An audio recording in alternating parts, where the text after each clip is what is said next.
సీరియాలో జరుగుతున్న రకరకాల అక్రమాలు, దౌర్జన్యాలు, కుట్రలు, కుతంత్రాలు వీటన్నిటి మీద ఈరోజు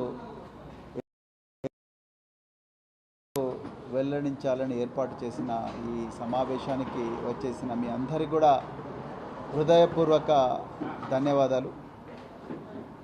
మిత్రులారా, తెలంగాణ పోరాట యోధులు, తెలంగాణ సాధకులు, తెలంగాణ జాతిపిత, తెలంగాణ తొలి ముఖ్యమంత్రి, నేటి ప్రతిపక్ష నాయకులు పెద్దలు గౌరవనీయులు శ్రీ కల్వకుంట్ల చంద్రశేఖరరావు గారికి స్పెషల్ ఇన్వెస్టిగేషన్ టీం నగర పోలీసుల ఆధ్వర్యంలో ఉన్న ఇన్వెస్టిగేషన్ టీం ఈ నోట్ సందర్భంగా మేము కొన్ని నిజాలు ప్రజలకు చెప్పాలని అనుకున్నాం. మొదటి నుండి భారత రాష్ట్ర పార్టీ, రేవంత్ రెడ్డి కాంగ్రెసు ప్రభుత్వం అసలు సమస్యలను పక్కదోవ పట్టించి ప్రజలకు నెరవేరని హామీలిచ్చి వాళ్ళను మోసం చేసి గద్దెనెక్కిన వైనాన్ని ప్రశ్నిస్తున్న తీరు నుండి పట్టపగలే విచ్చలవిడిగా దొంగల ముఠాలాగా దోచుకుంటున్న ముఠానది కోల్ బ్లాక్ కావచ్చు, లిక్కర్ సీసాల మీద, ఇంకా 5 ఎకరాల కుంభకోణం కావచ్చు, ఇంకా రకరకాల కుంభకోణాలు, గురుకుల విద్యాలయాల్లో 125 మంది పిల్లల మరణాలు కావచ్చు, రైతన్నల ఆత్మహత్యలు కావచ్చు, ఆటో డ్రైవర్ల ఆత్మహత్యలు కావచ్చు, వీటన్నిటి మీద తెలంగాణ ప్రభుత్వాన్ని ప్రతిరోజు కూడా ప్రజల గొంతుకగా మారి బీఆర్ఎస్ పార్టీ నిలదీస్తుంటే దాని నుంచి ప్రజల దృష్టి మరల్చడం కోసం, బీఆర్ఎస్ పార్టీ నాయకుల గొంతు నొక్కడం కోసం కేసీఆర్ గారి మీద అక్రమంగా బీఆర్ఎస్ పార్టీ గొంతును అసెంబ్లీ బయట నొక్కడం కోసం చేస్తున్న కుట్రలు ఒక ధారావాహికంగా నడుస్తూనే ఉన్నాయి. దాంట్లో భాగమే ఈరోజు కేసీఆర్ గారికి వచ్చిన నోటీస్ అని నేను ఈ సందర్భంగా తెలంగాణ ప్రజలకు బీఆర్ఎస్ పార్టీ తరఫున చెప్పదలుచుకున్నాను. నోటీసే మొట్టమొదట మేము ఎన్నో వేదికల మీద చెప్పినాం. ఒక నెలల క్రితం కూడా మా వర్కింగ్ ప్రెసిడెంట్ కేటీఆర్ గారు, అదేవిధంగా సీనియర్ నాయకులు మాజీ మంత్రివర్యులు హరీష్ రావు గారికి ఇచ్చిన నోటీసుల సందర్భంగా, మాజీ ఎంపీ సంతోష్ రావు గారికి ఇచ్చిన నోటీసు సందర్భంగా కూడా చెప్పారు, రాజకీయ నాయకులకు ట్యాపింగ్కు ఏమాత్రం సంబంధం ఉండదు. ట్యాపింగ్, టెలిఫోన్ ట్యాపింగ్ అనేది అత్యంత గోపనీయంగా 4 గోడల మధ్యలో కేవలం కొద్ది మంది పోలీస్ అధికారులకు జరిగే అధికారబద్ధమైన చట్టబద్ధమైన ప్రక్రియ అని మేము చెప్పడం జరిగింది. 1885 సంవత్సరంలోనే ట్యాపింగ్ చట్టబద్ధమని ఒక చట్టం వచ్చింది. ఆ చట్టం పేరే ఇండియన్ టెలిగ్రాఫ్ యాక్ట్ 1885. సెక్షన్ 5 చాలా క్లియర్గా దేశ రక్షణ కోసం, అంతర్గత భద్రత కోసం, మనీ లాండరింగ్ను నిరోధించడం కోసం, పన్నుల ఎగవేతను నిరోధించడం కోసం, ప్రాణాలను కాపాడడం కోసం, ఉగ్రవాద దాడుల నుండి, తీవ్రవాద దాడుల నుండి ప్రజలను రక్షించడం కోసం దేశంలో ఉండే నిఘా సంస్థలు ట్యాపింగ్ చేయవచ్చని చెప్పేసి చట్టమే చెప్తున్నది. అది కేవలం పోలీసు వాళ్ళకే తెలుసు, నిఘా సంస్థలకు మాత్రమే తెలుసు. రాజకీయ నాయకులకు ఎవరికీ తెలియదు. దాని మీద రాజకీయ నాయకులకు ఎలాంటి అధికారాలు ఉండవు, ముఖ్యమంత్రి గారితో సహా. ఏ ముఖ్యమంత్రి కూడా నిఘా సంస్థలకు పలాని నెంబర్ ట్యాప్ చేయమని చెప్పరు.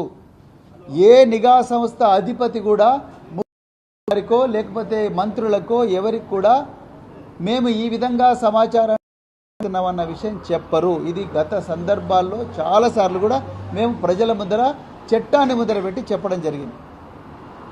అయినా కూడా సంబంధం లేని మంత్రులను హరీష్ రావు గారు ఎన్నడూ కూడా హోంశాఖ మంత్రి గారు, కేటీఆర్ గారు ఎన్నడూ కూడా హోంశాఖ మంత్రి గారు, అదేవిధంగా జోగినపల్లి సంతోష్ గారు ఎప్పుడు కూడా పనిచేయలేదు.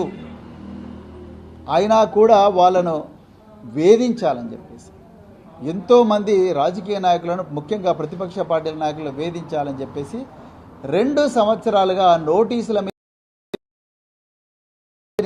విచారించిన తర్వాత కూడా వీళ్ళకేం దొరకలేదు. వీళ్ళకేం దొరకనందుకు అప్పుడు 2వ సిట్ వేసి ఒక 4 ఐపీఎస్ అధికారులను పెట్టి మళ్ళీ సీనియర్ రాజకీయ నాయకులను, మాజీ మంత్రులను పిలిచి మళ్ళీ వేధిస్తూ ఉన్నారు.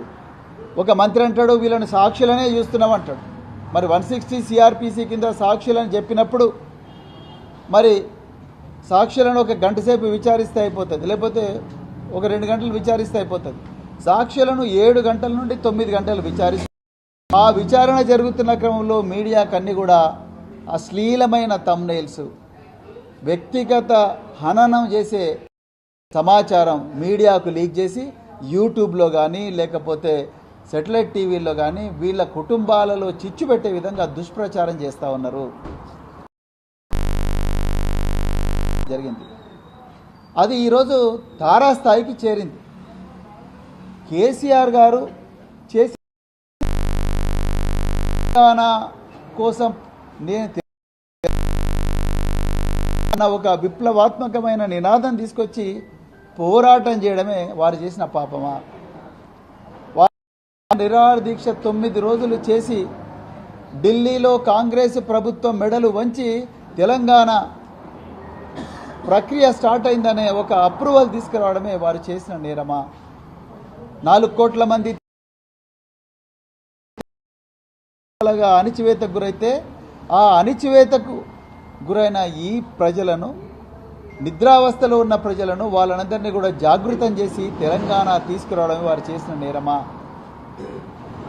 పోరాటాలు చేసి తీసుకొచ్చిన తెలంగాణను కాంగ్రెస్ నుంచి విముక్తి చేసి బతికించి తెలంగాణను దేశంలోనే గొప్ప రాష్ట్రంగా తీర్చిదిద్దిన పరిస్థితే ఈరోజు మరి చేయడమే కేసీఆర్ గారు చేసిన తప్ప. ముఖ్యమంత్రి గారికి ట్యాపింగ్కు ఏమాత్రం సంబంధం లేదు అని, అసలు రాజకీయ నాయకులకు ట్యాపింగ్ సంబంధం లేదు. అసలు ట్యాపింగ్ చేయాల్సింది అధికారులు అవసరం అనుకుంటే దాంట్లో ఐజీలు ఉంటారు, డీజీపీలు ఉంటారు, క్యాబినెట్ సెక్రటరీలు ఉంటారు, లేకపోతే ప్రిన్సిపల్ సెక్రటరీలు ఉంటారు, చీఫ్ సెక్రటరీలు ఉంటారు. ముఖ్యమంత్రి గారికి తెలవని విషయం ఇది. ఏ ముఖ్యమంత్రి కూడా నా రాష్ట్రం బాగుండాలి,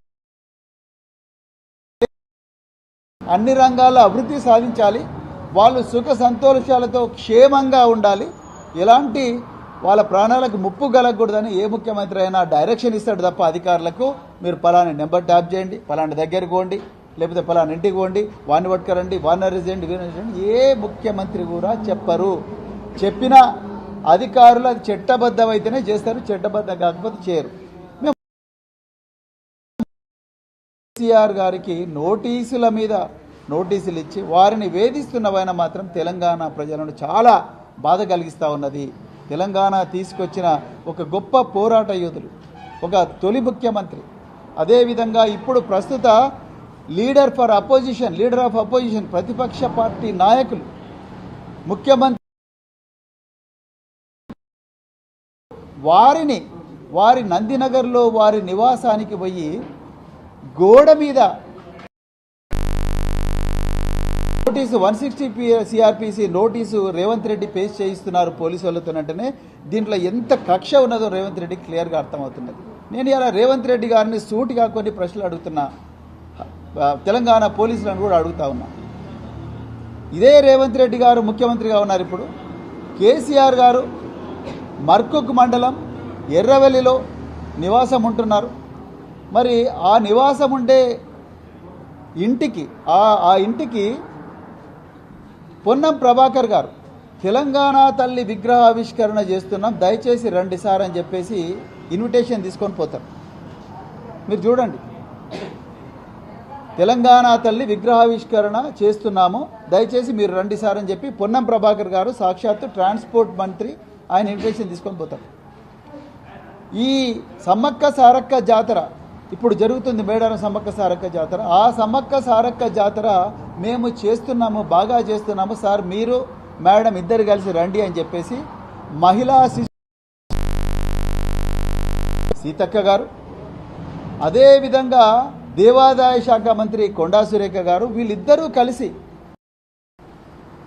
మర్కుక్ మండలంలో ఎర్రవల్లిలో నివాసం ఉంటున్న కేసీఆర్ గారి దగ్గరికి పోతారు.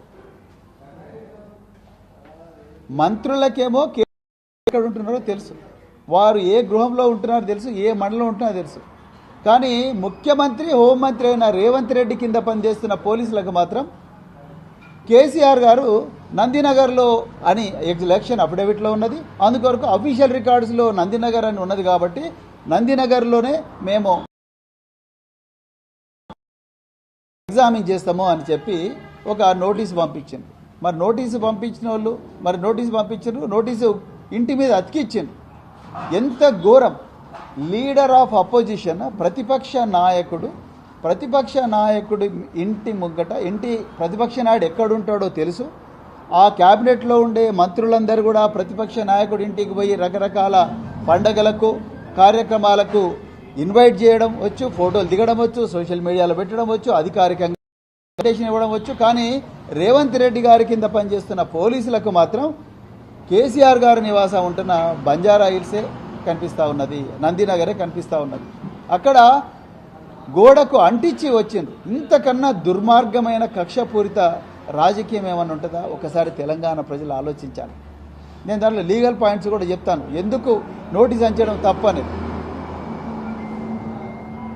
మీరు మరి హైదరాబాద్ నగర పోలీసులు కేసీఆర్ గారు ఆ నోటీస్ తీసుకొని వారు వెంటనే ఆ నోటీసు అందిన వెంటనే వారికి సమాచారం అందిన వెంటనే వారు వెంటనే ఏం చెప్పిండ్రు, అయ్యా నేను మర్కుక్ మండలం ఎర్రవల్లి గ్రామంలో ఉంటున్నాను, నా వయసు 65 సంవత్సరాలకు పైబడ్డది, చట్ట ప్రకారం 65 సంవత్సరాల పైబడ్డ వ్యక్తులను మీరు వాళ్ళు ఎక్కడుంటే అక్కడనే వాళ్ళతో మాట్లాడాలి, వాళ్ళని విచారించాలి, అంతే తప్ప మరి నేను పరిస్థితి లేదని చెప్పిన తర్వాత కూడా మళ్ళీ కక్షతోని మళ్ళీ నందినగర్ పోయి మళ్ళీ ఫేస్ చేశాను. ఒక లీడర్ ఆఫ్ అపోజిషన్, తెలంగాణ తొలి ముఖ్యమంత్రి,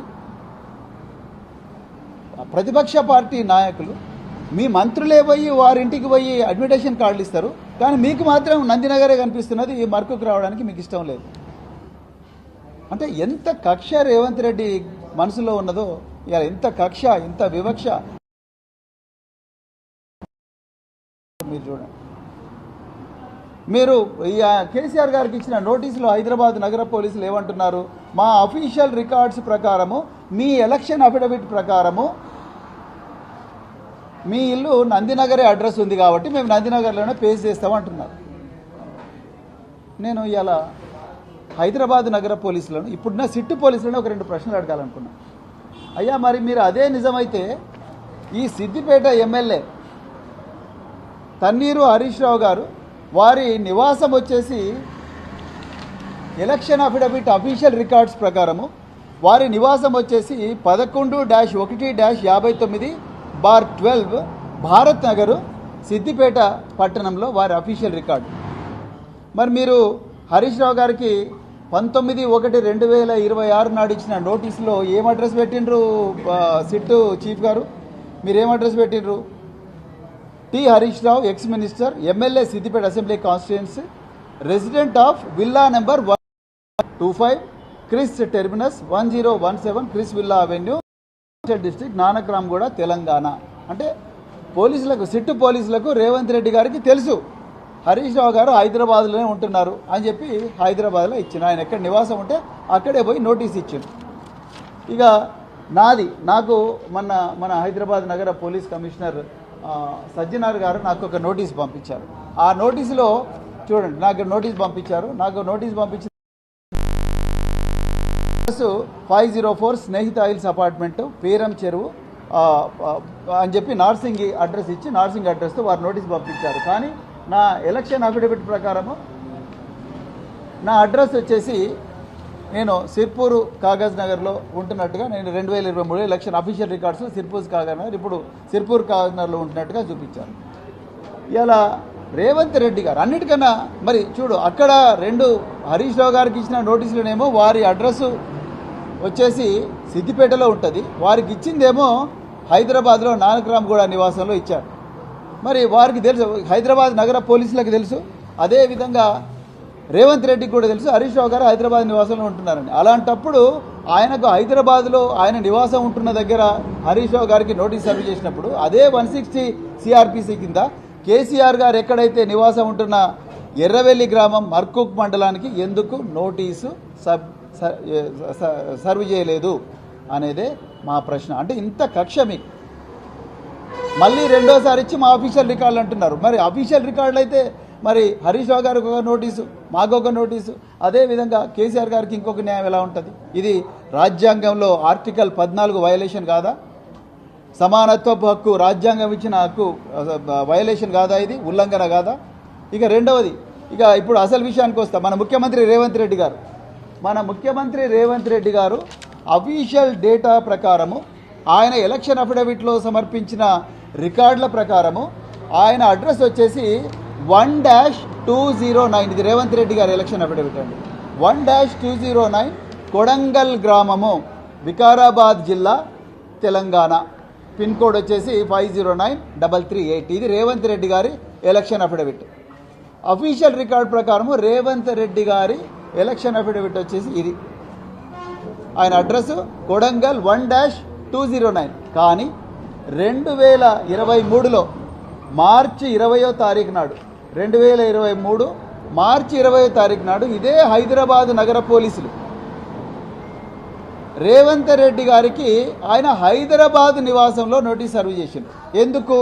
కొడంగల్ అడ్రస్ పెట్టిన రేవంత్ రెడ్డి, ఆయన ఉండేది హైదరాబాద్లో కాబట్టి ఆయన హైదరాబాద్ నివాసంలో ఆయనకు సర్వ్ చేసిండు.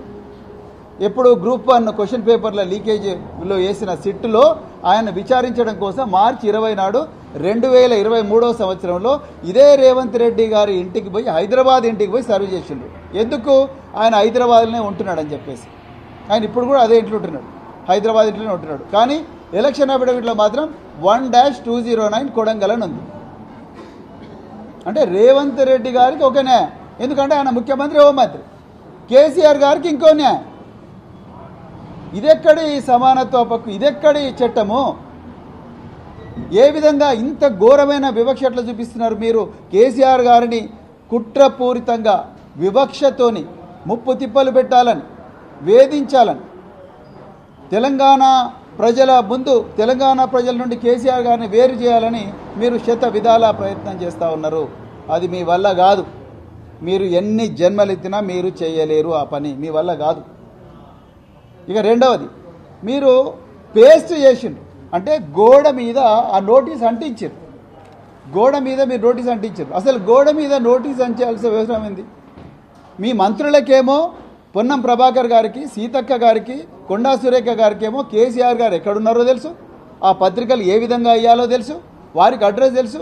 వాళ్ళ అడ్రస్ పోయి వారి ఆతిథ్యం తీసుకొని మరి వారికి ఇన్విటేషన్ కార్డులు ఇస్తారు. మీరు మాత్రం నందినగర్లో పోయి నోటీసు పేస్ట్ చేస్తారు. అసలు ఎప్పుడు పేస్ట్ చేయాలి, ఎప్పుడు గోడల మీద అంటించాలి?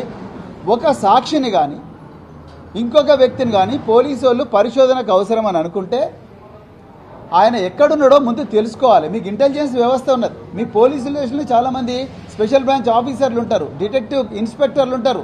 వాళ్ళందరి ద్వారా తెలుసుకొని వాళ్ళ ఇంటికి పోవాలి. మీరు ఇంటికి పోయిన తర్వాత ఆ వ్యక్తి లేకపోతే ఆయనకు ఫోన్ నెంబర్ ఉంటే, నాకు ఇచ్చిన నోటీసులో కేవలం ఫోన్ నెంబరే ఉంది. నాకు ఇచ్చిన నోటీసులో సిట్లో అటెండ్ కావాలి దాంట్లో ఫోన్ నెంబర్ ఉంది కేవలం. ఆ ఫోన్ నెంబర్ ఫోన్ చేసి మీరు ఉన్నారా లేదా అని కనుక్కొని వాట్సాప్ పంపించిన అది కూడా చట్టబద్ధం కాదు. ఉన్నారా లేదా అని కనుక్కొని పోవాలి. కానీ పోయి గోడల మీద అంటించడం అది ఎంతవరకు కరెక్టు?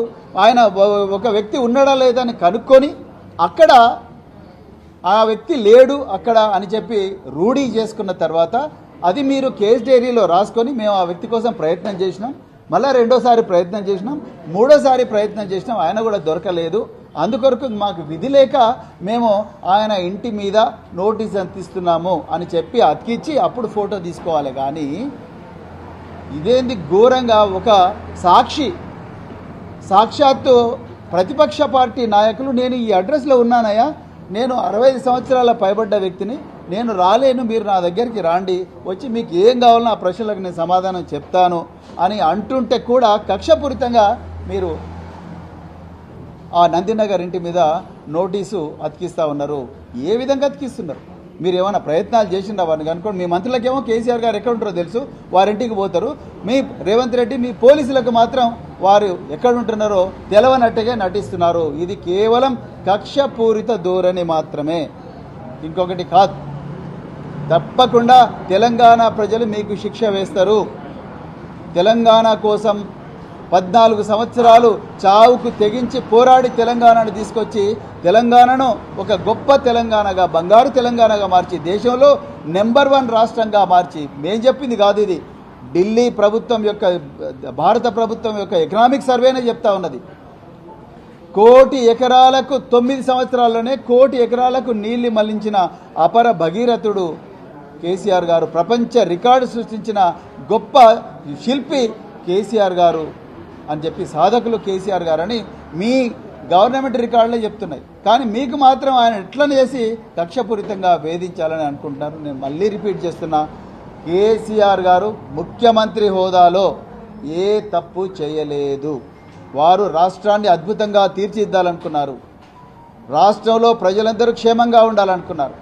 అధికారులకు అందరికీ, అన్ని శాఖల అధిపతులకు కూడా అదే డైరెక్షన్ ఇచ్చారు. కానీ మీలాగా దొంగతనం పనులు చేయలేదు, మీలాగా రెడ్ హ్యాండెడ్గా దొరకలేదు, మీలాగా రాష్ట్ర సంపదను 3 మంత్రులు కలిసి పట్టపగలే బహిరంగంగా పంచుకోలేదు. పంచుకోవాలని చెప్పి ఆంధ్ర ప్రాంతానికి చెందిన ఒక 2-3 ఛానళ్లను అడ్డం పెట్టుకొని అశ్లీలమైన అధికారుల మీద అశ్లీలమైన థంబ్నెయిల్స్ పెట్టి వ్యక్తిగత హననానికి పాల్పడలేదు. చాలా గొప్ప మార్గదర్శిగా, ఒక తండ్రిగా, ఒక గొప్ప పరిపాలన దక్షుడిగా పరిపాలించారు. భావితరాల భవిష్యత్తును కాపాడాలని పరిపాలించారు. వాళ్ళకు ఒక మంచి బాటలేయాలని చూసిండు తప్ప మీలాగా దొంగతనం చేయడానికో లేకపోతే రెడ్ హ్యాండెడ్గా పట్టుబడి జైళ్ళల్లో ఉండో అంతటి చట్ట వ్యతిరేకమైన పనులు ఎప్పుడు కూడా చేయలేదు. ఇప్పుడు కూడా వారు చెప్తున్నారు, మీకు ఏం ప్రశ్నలు నన్ను అడగండి, నేను చెప్తాను, కానీ మీరు చట్ట ప్రకారం చేయండి అంటున్నారు. కానీ మీరు అన్నీ చేస్తున్నామని చట్ట వ్యతిరేకమైన పనులు. రేవంత్ రెడ్డి గారికి ఒక న్యాయం, కేసీఆర్ గారికి ఒక న్యాయం. హరీష్ రావు గారి విషయంలోనేమో ఆయన ఎక్కడుంటే అక్కడ నోటీస్ పంపిస్తారు. కేసీఆర్ గారి విషయంలోనేమో ఆయన ఎలక్షన్ అఫిడవిట్లో ఉన్న అడ్రస్కి పంపిస్తారు. ఎంత అన్యాయం ఇది!